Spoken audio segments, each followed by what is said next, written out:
Friends எல்லாரும் எப்படி இருக்கீங்க? இன்னைக்கு கோயிலுக்கு தான் வந்திருக்கோம்.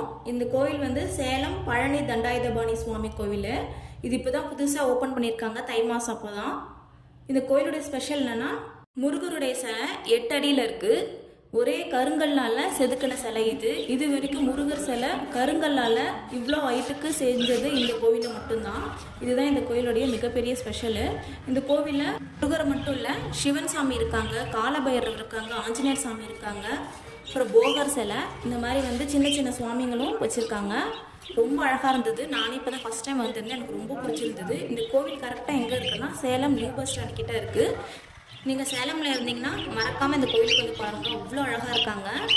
உங்களுக்கு கோவிலுடைய அட்ரஸ் ஏதாவது வேணும்னா மறக்காமல் எனக்கு கமெண்ட் பண்ணுங்கள், நான் கண்டிப்பாக ரிப்ளை பண்ணுறேன். கோவிலுக்குள்ளேயே இந்த குருவி கிளியெல்லாம் வச்சுருந்தாங்க, ரொம்ப அழகாக இருந்தது. கொஞ்ச நேரம் என்ஜாய் பண்ணிட்டு அங்கேருந்து கிளம்பியாச்சு. உங்களுக்கு இந்த வீடியோ பிடிச்சிருந்தா லைக் பண்ணுங்கள், சப்ஸ்கிரைப் பண்ணுங்கள். நெக்ஸ்ட் வீடியோவில் பார்க்கலாம். பாய்.